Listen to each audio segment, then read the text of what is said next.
예수님을 믿는 그리스도인들 가운데 많이 회자되어지는 말 중에 이런 말이 있습니다. 사람 중에는 두 부류가 있는데 온도계와 같은 사람이 있고 온도 조절계와 같은 사람이 있다는 것입니다. 자, 먼저 온도계와 같은 사람은 누구를 나타내느냐? 여러분들 온도계는 뭐하는 역할을 합니까? 온도계의 역할은 하나밖에 없습니다. 그 상황, 그 환경에 지금 그 온도를 나타내는 거죠.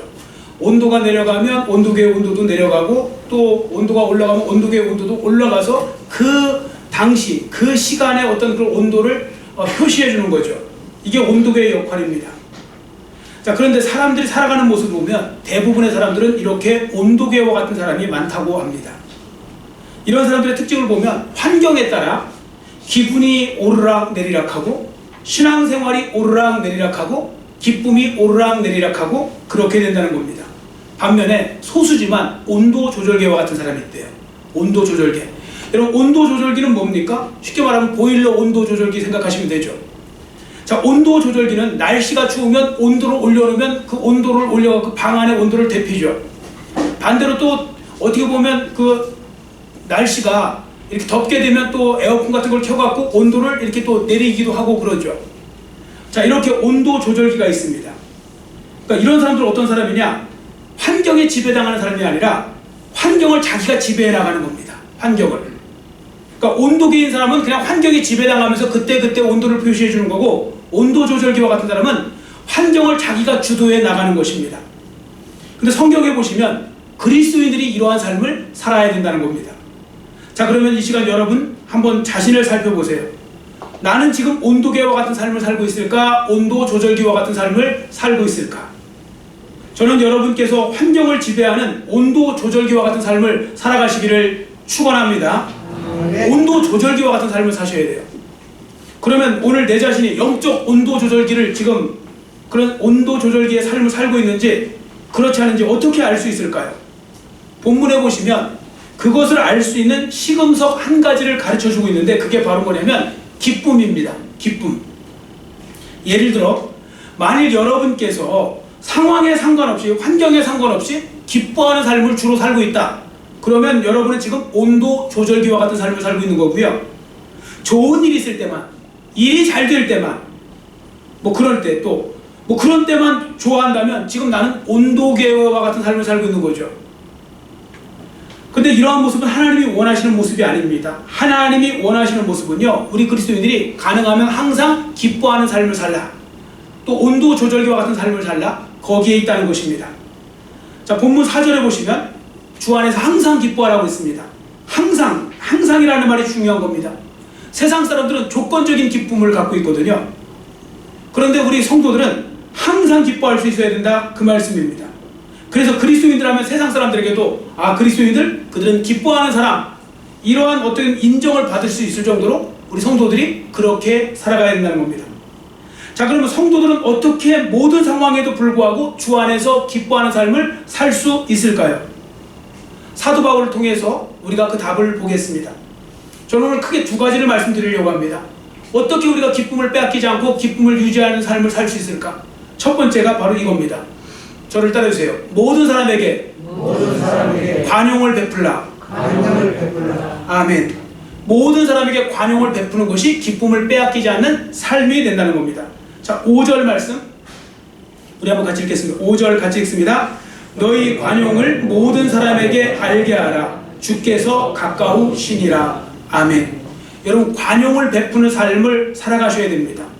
여러분이 관용을 베푸는 삶을 살아가면요, 성도들뿐만 아니라 세상 사람들에게도 역시 예수 믿는 사람이 다르네, 예수 믿는 사람들이 역시 다르다, 인정을 받게 돼요.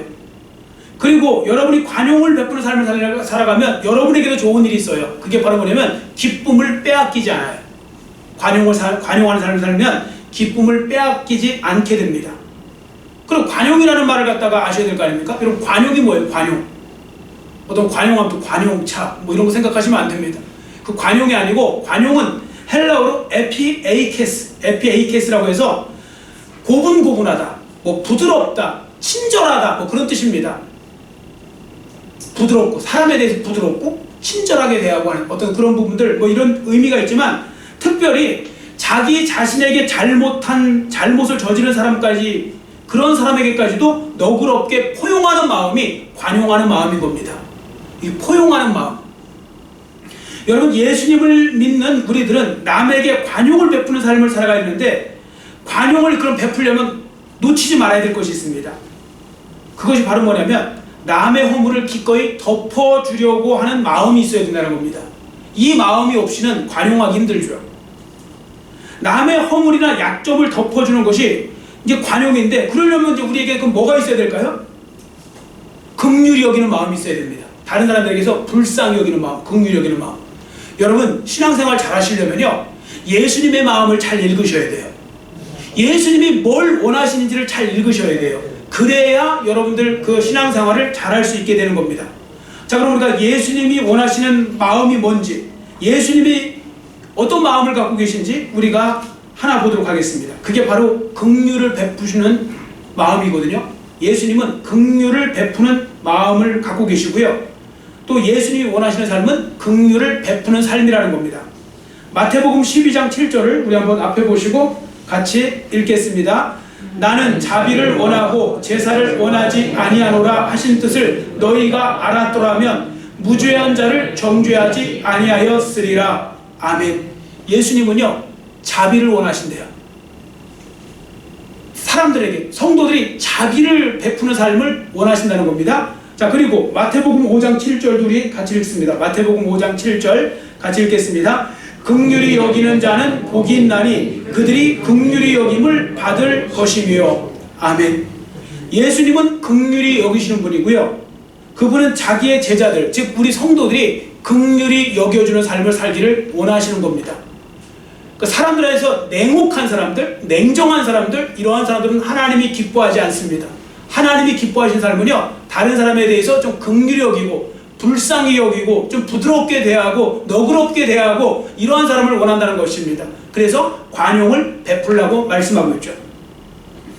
자, 그러면 이 긍휼히 여기는 마음이 관용하는 삶을 사는데 핵심 중에 핵심 요소가 되겠죠. 왜냐하면 긍휼히 여기는 마음이 있어야 상대편의 약점이나 단점을 덮어주고 싶은 마음도 있기 때문에 그런 것입니다. 물론 이 말씀을 오해하셔서요, 상대편이 잘못한 것을 뻔히 아는데도 그럼 무조건 모른 척 해주라. 아, 내가 당신 사랑하니까 당신 잘못해도 그건 죄 아니니까 걱정하지 말고 똑같이 계속 죄 짓고 살아라, 이렇게 말해주라는 말은 아닙니다. 그러면 그건 나도 죄를 짓는 거잖아요. 여러분, 상대편이 죄를 짓는데 그걸 방치하고 그냥 내버려두는 건 같이 죄를 짓는 거랑 똑같은 겁니다. 그럼 지금 제가 왜 이 말씀을 드리는가 하면, 상대편이 죄가 있음을 알게 되었을 때요, 여러분들 그 죄를 타이르고 올바르게 수정해줘야 됩니다. 사랑한다고 내 편이라고 방치하면 안 됩니다. 근데 더 중요한 건 뭐냐면요, 여기서 그렇게 하는 이유가 긍휼히 여기는 마음을 갖고 하라는 겁니다. 긍휼히 여기는 상태에서, 즉 긍휼히 여기는 마음을 가지고 그렇게 해야 된다는 것입니다. 자, 우리가 예수님을 통해서 예를 한번 들어볼까요? 여러분, 요한복음 8장에 보시면 간음하다가 잡혀온 여인의 이야기가 나옵니다. 서기관과 바리새인들이요, 간음하다가 현장에서 잡힌 여인을 데리고 와요. 아마 지금 학자들의 주장에 의하면요, 이 여인은 시험에 들은 거죠. 그러니까 일부러 바리새인과 서기관들이 간음한 현장에서 잡아올 정도면 일부러 이 여인을 어떻게 보면 그 유혹해갖고 어떤 돈 같은 걸로 매수해서 유혹해서 이 여인을 시험 들게 해갖고 일부러 예수님 앞에 이제 끌어와서 예수님을 이제 시험하려고 그렇게 했다는 것입니다. 자, 여하튼 와서 이제 예수님이 어떻게 말하나 보자 하고서 와서 이 여인을 어떻게 할까요? 돌로 치라고 그러면 또 무자비하다고 그러고, 또 그냥 괜찮다고 하면 또 율법을 어긴 거가 돼버리고, 그래서 막 했을 때 예수님께서 딱 한 말씀만 하세요. 너희 중에 죄 없는 자가 돌로 치라. 먼저 돌로 치라. 그랬더니 나이 든 사람부터 다 슬금슬금 다 도망가는 거예요. 왜냐면 예수님이 여러분들 거기 보시면 땅바닥에 앉으셔갖고 땅에다 글씨를 쓰셨다고 그랬거든요. 근데 그 글씨를 뭘 쓰는지 몰라요, 솔직히. 그런데 이제 학자들 중에 재밌게 표현한 건 뭐냐면 양심에다 글씨를 쓰셨다는 거예요. 거기 양심 건드리면서 너 자신을 알라. 너는 죄 없냐? 그러니까 죄 없는 자가 돌로 치라 그러니까 갑자기 다 양심에 찔렸는데, 왜 그럼 어르신부터 없어졌느냐? 인생을 살면 죄의 양이 더 많아지면 많지 더 적지는 않잖아요. 그래서 이제 어른부터 이제 슬슬 이제 도망가더니 나중에 딱 다 도망가고 다 떠나고 예수님과 그 여인만 남은 겁니다. 그때 예수님이 여인에게 뭐라고 하셨는지 아세요? 요한복음 8장 10절 11절, 요한복음 8장 10절 11절 말씀 읽어드릴 테니까 잘 들어보세요. 예수께서 일어나사 여자 외에 아무도 없는 것을 보시고 이르시되 여자여 너를 고발하던 그들이 어디 있느냐? 너를 정죄한 자가 없느냐? 대답하되 주여 없나이다. 예수께서 이르시되 나도 너를 정죄하지 아니하노니 가서 다시는 죄를 범하지 말라 하시니라. 이렇게 말씀하세요. 여기에 보시면요, 예수님은 여인의 죄를 모른다고 하지 않아요. 예수님은 분명히 가서 다시는 이 죄를 범하지 말라고 경고하세요. 경계도 하시는 거예요. 예수님은 여인을 향해서 더 이상은 하나님이 기뻐하시지 않고 하나님 앞에 큰 죄가 되는 음란죄를 범하지 말라고, 이건 큰 죄가 되니까 범하지 말라고 경고하신 다음에 그 다음에 하신 말씀이 뭐냐면 나도 이제 너를 정죄하지 않겠다. 이 말은 뭐냐면 한 번 더 용서하시겠다, 그런 말씀입니다. 그러나 그 죄를 또 반복하면 안 된다는 것을 분명히 말씀하시죠. 여러분, 이것이 예수님과 세상 사람들의 차이 아니겠습니까? 세상 사람들은요, 정죄하기 바빠요. 손가락질하기 바빠요. 비판하기 바빠요. 뭐 비판할 거 없는 것만 찾는 사람도 있어요. 계속 불을 켜고 비판할 거 없나. 그리고 조금만 있으면 막 그걸 막 그냥 그 침수봉대 해갖고 막 크게 키워서 뭐 큰일 난 것처럼 그렇게 비판하기 바빠요. 근데 예수님은 보세요. 죄를 타일르죠. 죄 지어서는 안 된다, 경계하시죠. 그러나 그 여인을 향해서 불쌍히 여기는 마음을 갖고 계시니까 그 여인에게 관용도 베푸신 겁니다. 그래서 용서해 주신 거죠.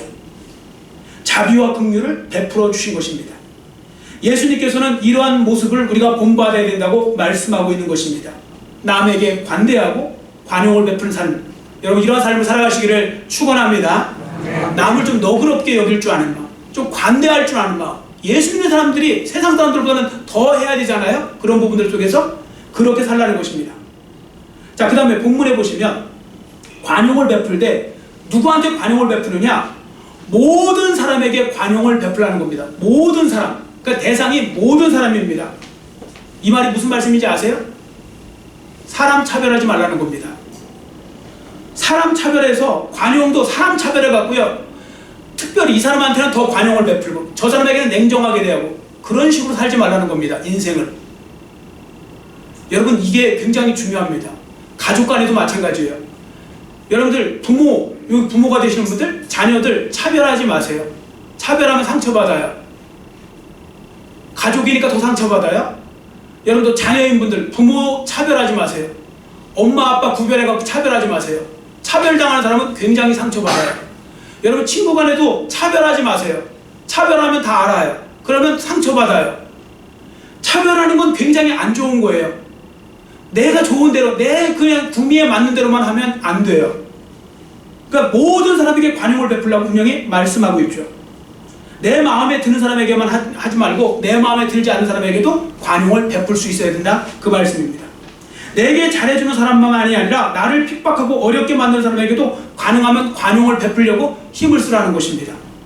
왜냐하면 관용은요, 받을 자격이 없는 사람에게 베푸는 게 어떻게 보면 관용 아닙니까? 너그럽게 여겨주는 거죠. 세상적인 기준으로 보면 믿지는 장사 아닙니까? 그러나 성도들은 이러한 믿지는 장사도 할 수 있어야 됩니다. 왜 그런가 하면요, 주님이 오실 날이 멀지 않았기 때문에요. 자, 오늘 여기 본문에 보세요. 모든 사람에게 관용을 베풀라. 주께서 가까우시니라. 여러분, 주님이 오시는 것과 그런 관용을 베푸는 거랑 뭔 상관이 있는 걸까요? 그것은요, 주님이 이 땅에 오실 때 사람들이 행한 모든 행위가요, 다 드러나게 될 것이기 때문에 그렇습니다. 고린도후서 5장 10절은 이렇게 기록합니다. 자, 고린도후서 5장 10절 앞에 보시고 같이 읽습니다. 이는 우리가 다 반드시 그리스도의 심판대 앞에 나타나게 되어 각각 선악간에 그 몸으로 행한 것을 따라 받으려 함이라. 아멘. 결국 다 드러나게 된다는 거죠. 사람은 속여도 하나님은 속일 수가 없고요, 하나님은 사람의 은밀한 것까지도 다 지켜보고 계시기 때문에요. 그래서 우리가 나중에 그리스도의 심판대 앞에 서면요, 여러분이 몸으로 행한 것, 그 몸으로 행한 것을 다 드러낼 때가 온다는 겁니다. 그때는요, 지금 이 땅에서 뭐 숨기는 거 잘하고 아닌 척 잘하고 뭐 외식적이고 바리새인처럼 그렇게 살았던 사람은 이 땅에서 속여서 얼마든지 그 사람은 굉장한 좋은 사람이야, 거룩한 사람이야 뭐 이렇게 해도 주님 앞에서는 안 된다는 겁니다. 다 드러난다는 거죠. 그대로. 왜 그런가 아세요? 잠언서 15장 3절은 이렇게 말씀합니다. 앞에 보시고 잠언서 15장 3절 같이 읽습니다. 여호와의 눈은 어디서든지 악인과 선인을 감찰하시느니라. 아멘. 다 보고 계세요. 악인뿐만 아니라 선인도, 악인 다 감찰하세요. 그것도 어디서든지. 여러분이 어디서 무엇을 하든지 하나님은 다 보고 계시다는 거죠. 그래서 여기서 한 가지 말씀드리고 싶은 거는 우리가 서로 다 부족하죠. 사람은 다 부족해요. 연약해요. 나만 실수하는 거 아니고 다른 사람도 실수해요. 서로 양보하고 서로 위로해주고 격려해주고 그렇게 살라는 것입니다. 서로의 부족함을 알고 불쌍히 여겨주며 관대하게 되어준다는 겁니다. 행복한 부부는 다른데 비결 없어요. 서로 관대해지면 돼요. 여러분 어떤 공동체, 친구 간에도 행복해지고 싶으세요? 관대하시면 돼요. 부부 간에도 마찬가지고 부모와 자녀 간에도 마찬가지예요. 관대할 때요. 관대할 때 그때 행복이 오는 거예요. 기쁨이 오는 거예요. 여러분 관대한 삶이 되시기를 축원합니다. 특히 성도들은 모든 것을 지켜보시는 하나님을 생각하며 그 모든 결과를 주님께 맡기고 관용과 자비와 긍휼을 가지고 살아가면 되는 것입니다. 아웅다웅 싸울 필요도 없어요. 어차피 주님의 심판이 기다리고 있으니까요. 그러므로 성도들이 이 사실을 기억하고 어떤 상황에서도 관용을 베풀기를 힘쓰시면 그 일 때문에 주님 앞에 칭찬받게 될 줄 믿습니다. 그리고 큰 복을 받게 돼요. 그게 보상으로 받게 돼요. 그런데 여러분 관용을 베풀 때 또 좋은 점이 뭔지 아세요? 제가 그것 때문에 지금 말씀드리는 거예요. 기쁨을 빼앗기잖아요. 여러분 잘 보세요. 주위에 기뻐하는 사람들을 잘 보세요. 그 사람들의 성품을 보세요. 굉장히 관대하다는 걸 알게 될 거예요. 사람들에게 이해의 폭이 넓어요. 그냥 입만 열면 난 도무지 이해가 안 간다고, 나는 이해 안 할 거라고, 이해가 못 하겠다고 이런 식으로 말하는 사람은 얼굴이 보면 기쁨이 없어요. 그런데 뭔가 이렇게 막 돌멩이처럼 잘 굴러가는 사람이 있어요. 부들부들하면서. 근데 어떤 사람은 딱 사각형이에요. 안 굴러가요. 그냥 하나 굴러가려면 온 힘을 다 기울이고 뭐 그렇게 살아요. 자기만 피곤한 게 아니고 다른 사람도 다 피곤해요. 자기만 기쁨을 빼앗는 것이 아니라 다른 사람의 기쁨도 같이 빼앗아 버려요. 그래서 기쁨을 빼앗기지 않기 위해서라도 관용을 베푸는 삶을 살라 그 말씀입니다. 자, 그 다음에 성도들이 주 안에서 기뻐하는 삶을 살려면 또 한 가지 해야 됩니다. 그게 바로 뭐냐면 6절 7절에 그 말씀이 들어있는데요. 염려하지 않는 겁니다. 걱정하지 않는 것. 염려와 걱정, 근심하지 않는 것, 이게 바로 기쁨을 빼앗기지 않는 좋은 방법입니다. 자, 6절 말씀을 우리 큰 소리로 한번 같이 읽을까요? 6절 같이 읽습니다. 아무것도 염려하지 말고 다만 모든 일에 기도와 간구로 너희 구할 것을 감사함으로 하나님께 아뢰라. 아멘. 사도 바울은 성도들 향해 아무것도 염려하지 말라고 했는데 왜 그런가 하면 염려의 비생산성 때문에 그렇습니다.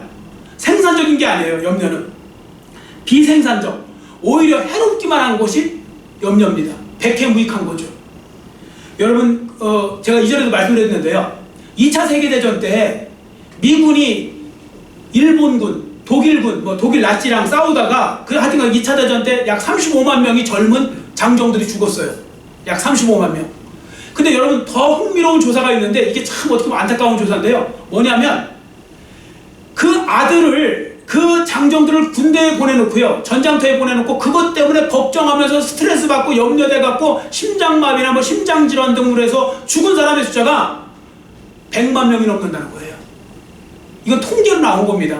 100만 명이 넘는 사람이 오히려 그 염려하다가 죽었대요. 정작 죽은 사람은, 전장터에 나가고 죽은 사람은 35만 명이고 그 전장터에 나가는 사람, 걱정하다가 죽은 사람은 100만 명이 넘는다. 그런 통계 조사가 있습니다.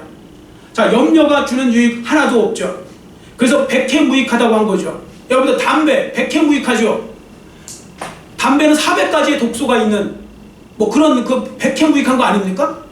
염려도 마찬가지라는 겁니다. 그래서 누가 염려를 뭐라고 하냐면 흔들 의자 있죠. 락킹체어. 흔드는 뭐랄까, 흔들의자라고 하죠. 흔들의자.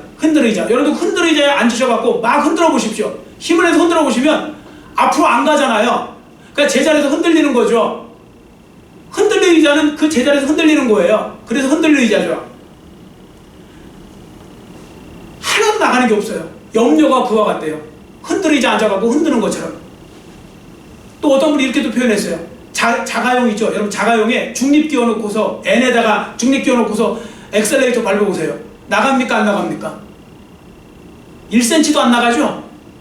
그러니까 염려가 그거랑 똑같대. N에다가 그 중립에다 놓고서요 엑셀만 밟아갖고 에너지만 소비되고. 여러분 염려하고 걱정하면요 그 다음날 보면 얼굴이 헬쭉해져갖고 보이기도 하고 그러죠. 뭐 바뀐 건 하나도 없는데 바뀐 건 모양새만 바뀌었어요. 얼굴이 몹쓰게 됐어요. 얼굴이 막 헬쭉해져갖고. 왜? 힘을 써갖고요 거기다가. 그 힘쓸 거 기도하시면 하나님의 역사 일어날 줄 믿습니다.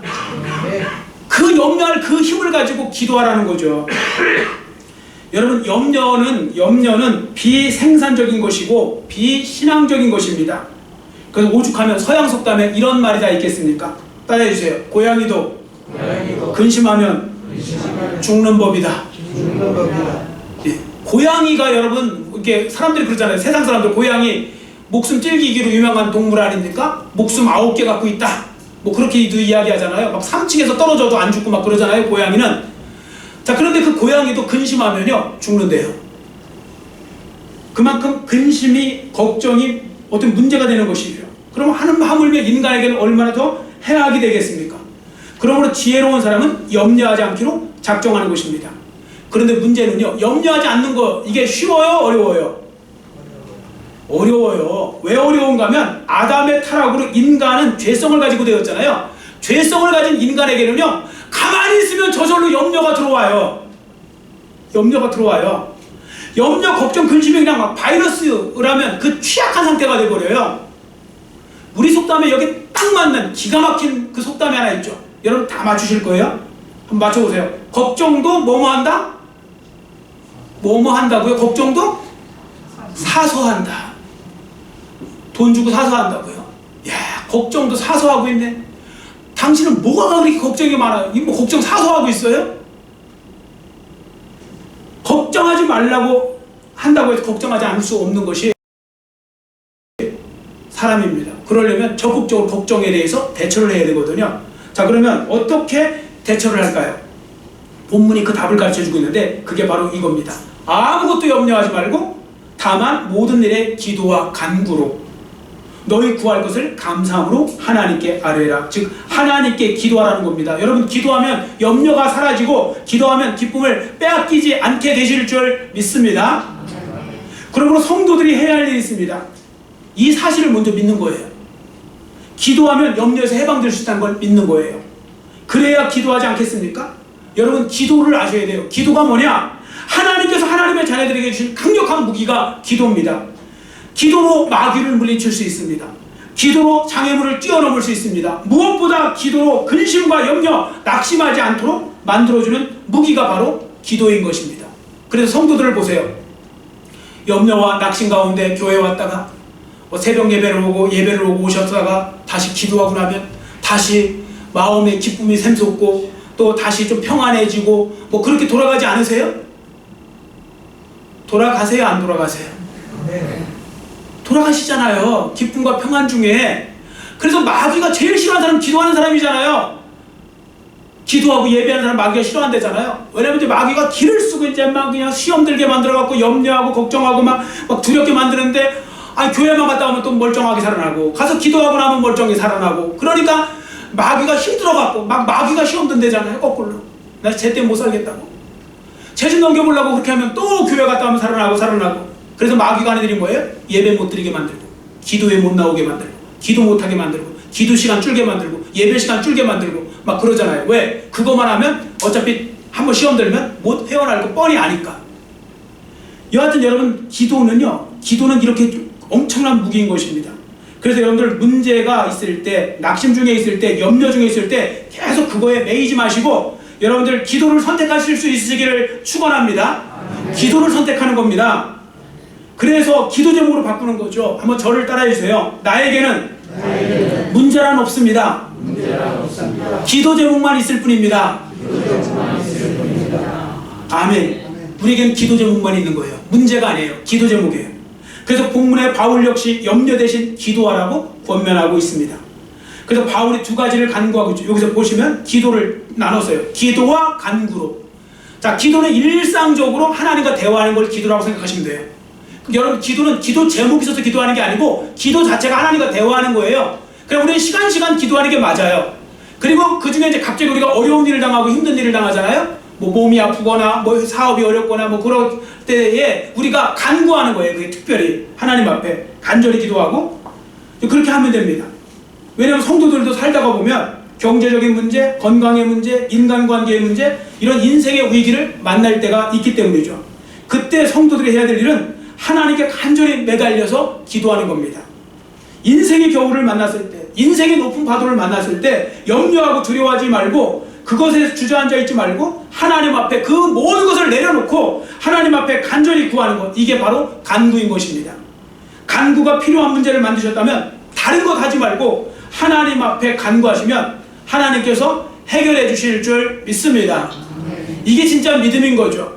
하나님 앞에 내어 맡길 줄 아는 것, 내가 하지 않고 하나님께 내어 맡기는 것, 이걸 잘 못해요 사람들이. 근데 이걸 하면요 하나님의 역사를 반드시 경험하게 됩니다. 자, 그리고 여기서 한 가지 더 하나 추가로 말씀드릴 것은, 그럼 기도와 간구를 할 때 하셔야 될 건 감사함으로 하세요. 감사함.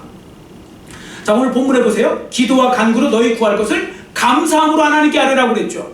왜 그런가 하면요, 기도와 간구를 할 때요 여러분 감사함이 빠져버리잖아요. 그럼 나도 모르게 하나님 앞에 불평하기가 쉽고요, 푸념하기가 쉽고요, 뭐 심지어 막 비난하기도 쉬워요. 하나님 어떻게 이럴 수 있습니까? 나를 사랑하신다면 어떻게 나한테 이런 일이 일어나게 만드십니까? 이런 식으로 막 따지듯이 하나님 앞에 그렇게 푸념하기가 쉬워요. 물론 일부 예배 때도 말씀드렸지만요, 그렇게 하는 것도 안 하는 것보다는 100번 나아요. 나는 하나님 앞에 기도도 안 하는 사람보다는 차라리 하나님 앞에 기도하면서 하나님 어떻게 하나님 원망스럽습니다, 왜 어떻게 저한테 이렇게 하세요, 이게 낫긴 나아요. 그런데 조금 더 수준 높아져야 되잖아요. 언제까지 맨날 그 애기들처럼 할 수는 없잖아요. 그럼 더 수준 높게 하는 게 바로 뭐냐? 감사함으로 하는 거예요. 감사. 아, 여러분 그런 거 아닙니까? 예를 들어 보세요. 아, 여러분 목이 말라요. 지금 목이 말라 죽겠어요. 그래서 이제 물 좀 달라고 하는데 정말 물 좀 주시면 감사하겠어요. 물 좀 주실래요? 아, 이렇게 말하는 사람하고 두 번째 사람입니다. 왜 물 안 주세요? 나 목말라 죽는 꼴 보고 싶어서 그러는 거예요? 왜 물 안 주세요? 물 주세요! 뭐 이렇게 막 언성을 높여가면서 이거랑 둘 다 물 달라는 이야기죠? 여러분 누구한테 물을 먼저 주겠어요? 혼날까봐 뒤에 사람한테 먼저 주겠어요? 사실 기분은 먼저 줄 수는 있어도 기분 나쁘죠? 여러분 우리가 하나님 앞에 감사함으로 해도 역사가 되고요, 불평함에도 막 투덜거려도 역사를 하신다면 감사함으로 하면 얼마나 더 좋습니까? 하나님 앞에 더 성숙한 모습이 되는 거죠. 자, 이제 끝으로 이제 우리가 볼 것은 뭐냐면, 염려와 근심 대신에 감사함으로 기도와 간구를 할 때 그럼 어떤 유익이 오느냐, 우리 그리스도인들에게. 자, 7절 말씀을 우리 한번 같이 읽겠습니다. 7절 같이 읽습니다. 그리하면 모든 지각에 뛰어난 하나님의 평강이 그리스도 예수 안에서 너희 마음과 생각을 지키시리라. 아멘. 기도하면 뭐 하신대요? 하나님께서 평강으로 저와 여러분의 마음을 지켜주신다는 겁니다. 이게 중요한 거죠. 여러분 사람들이 염려와 근심하는 이유가 뭐 때문에 근심해요? 그리고 사람들의 염려와 근심이 어디서 비롯돼요? 마음과 생각에서 비롯되는 거죠. 여러분 생각으로 염려하는 거지 몸으로 염려하는 게 아니잖아요. 자, 그런데 그 생각을 하나님의 평강으로 지켜주신답니다. 여기서 지켜주신다, 헬라어로 프로레오, 성을 완전히 틀어막아서요 외군이 한 명도 들어오지 못하도록, 적이 한 사람도 침투하지 못하도록 꼭 붙들어준다는 겁니다. 하나님께서 기도하는 사람들에게 그렇게 만들어 주신대요. 하늘의 평강으로. 여러분 그런 경험 혹시 안 해보셨어요? 막 힘들고 막 낙심되고 어렵고 막 여러 가지 막 괴로워요. 근데 기도했어요. 아, 기도했더니 뭔지는 모르겠는데 상황은 하나도 안 바뀌었어요. 인간관계도 어렵게 됐고 뭐 경제적으로 어렵게 됐고 다 어려운데, 근데 이상하게 내 영혼 평안해 하면서 뭔가 하나님의 선한 그 영이 막 내 마음을 사로잡아갖고 마음이 평안해지는 그런 기분, 그런 느낌, 여러분들 경험이 있으시죠? 한 분도 우리 교회는 없으시네요. 다시 여쭤봅니다. 그런 경험 있으시죠? 그래서 그 맛에 기도하는 거 아닙니까? 막 뭔가 뭐 이렇게 딱 기도하기 전에 막 그랬는데 기도할 때 하나님께서 그렇게 붙들어 주시는 거예요. 저도 이런 경험 굉장히 많이 합니다. 뭐 저도 여자가 여러 가지 부족하다 보니까 이래 터지고 저래 터지고 막 터질 때가 많아요. 그런데 그때마다 하나님께서는요, 제가 기도하면요, 하나님께서 이 모든 일을 수행할 수 있도록 하나님께서 마음에 평안함을 주세요. 말로 다 할 수 없는 평안함으로 함께 하시는 거예요. 안 그러면 제가 제 성격에 여러분 이 설교단 계속 어떻게 지키겠습니까? 시험 들어갔고. 근데 그때마다 하나님께서 평강의 은혜를 주세요. 여러분들도 이 은혜를 누리시기를 축원합니다. 하나님의 평강이 내 마음과 생각을 지켜주시는 거예요. 그러면 어떻게 되겠습니까? 염려와 근심이 내 삶을 어찌하지 못하죠. 근데 나 혼자서는요, 쳐들어오는 염려와 근심의 적병을 이길 수 없는 것입니다. 그래서 성도들은 늘 기도해야 되고 간구해야 됩니다. 기억하시기 바랍니다. 염려의 시작은 기도하지 않는 데부터 와요. 염려의 시작은. 기도의 시작은 염려의 끝을 향해 달려가는 거예요. 여러분들, 기도를 시작하면 염려의 끝을 향해 달려가고요. 여러분들 기도를 중단하고 가만히 있으면 염려의 시작은 기도하지 않는 데부터 온다는 거 여러분들 아셔야 됩니다. 그래서 염려하는 사람은 기쁨을 빼앗기게 되고, 그래서 하나님께서 원하시는 삶을 살지 못하게 됩니다. 반면에 기도하면 염려가 사라져요. 기도하면 우리는 여전히 기뻐하는 삶을 살 수 있는 것입니다. 왜냐하면 하나님의 평강과 기쁨이 우리 속에 오거든요. 예수님은 요한복음 14장 27절의 말씀 통해서 내가 너희에게 주는 기쁨이 또 말씀하셨어요. 내가 주는 것은 세상이 주는 것 같은 기쁨이 아니다. 내가 주는 기쁨이 따로 있다. 그러면서 그 기쁨을 기도할 때 우리에게 주세요. 그래서 우리가 기도하고 나면 내 영혼이 평안하고 기쁨에 넘치게 되는 것이죠. 그 은혜를 날마다 누리시기를 축원합니다. 그래서 여러분들이 절망하고 여러분이 실망하고 여러분이 좌절하고 여러분이 포기하고 뭐 그러는 것이 아니라 여러분 때문에 마귀가 절망하고 마귀가 실망하고 마귀가 포기하는 그런 일이 있었으면 좋겠고요. 하나님이 정말 원하시는 건 우리가 평안하고 평강한 삶, 그리고 기뻐하는 삶을 살기 원하세요. 근데 어느 순간 나는 지금 다 기쁨도 없고 내가 언제 웃어봤는지 나는 기억도 안 나고 내가 언제 마음이 평안했는지 기억도 안 나고 아무것도 기억 안 나고 기억나는 건 온통 뭐 염려하고 걱정하고 근심거리 뭐 이런 것만 생각난다. 그러면 여러분 이제라도 바꾸시길 바랍니다. 하나님은 여러분에게 충분히 그렇게 기뻐하고 평강을 갖고 살 수 있는 힘을 주셨습니다. 그 힘을 여러분들이 누리시고요. 그리고 그래서 여러분, 저도 마찬가지고 항상 주님 안에서 기뻐하는 삶을 통하여 하나님께 영광 돌리고 여러분들도 기쁨이 충만하여 참으로 행복한 삶의 주인공들이 되시기를 간절히 빌고 원합니다. 기도하겠습니다. 사랑의 하나님 아버지, 오늘은 항상 기뻐하는 삶을 원한다면 무엇을 해야 될지를 보았습니다. 관용하는 삶을 살라고 했습니다. 하나님, 어느새 내 마음이 굳어져 갖고 너무나 인색하고 너무나 다른 사람들에게 냉정하고 냉철하고 비판적이고 아버지 그렇게 되었다면 이제라도 용서해 주시고 너그러운 마음, 부드러운 마음을 주시고 잘 이해할 수 있는 마음도 주시고 선한 마음을 주셔서 관용하는 삶을 통하여 그 사람에게도 복이 되고 또한 나에게도 아버지 하나님 기쁨을 빼앗기지 않는 일이 생겨날 수 있도록 은혜 베풀어 주시기 원하옵고, 또 한 가지는 염려하지 말고 기도하라고 하셨습니다. 기도가 아버지 하나님의 그 이길 수 있는 힘이 되는 것입니다. 다시 한번 아버지 이 말씀을 기억하고 우리 사랑하는 주의 성도들이 더 열심히 힘들고 어려운 일일수록 더 기도하면서 하나님의 은혜를 구할 때 하나님께서 저들의 마음과 생각을 하나님의 평강과 하나님의 기쁨으로 지켜주셔서 더욱더 주님 은혜 가운데서 상황이 변하든지 변하지 않든지 우리는 온도 조절기와 같이 그 모든 상황 속에서 기뻐하고 평강이 넘치는 삶을 살아가는데 부족함이 없도록 주님 도와 주시옵소서. 감사드리오며 예수님의 이름으로 간절히 축복하오며 기도드렸사옵나이다. 아멘. 411장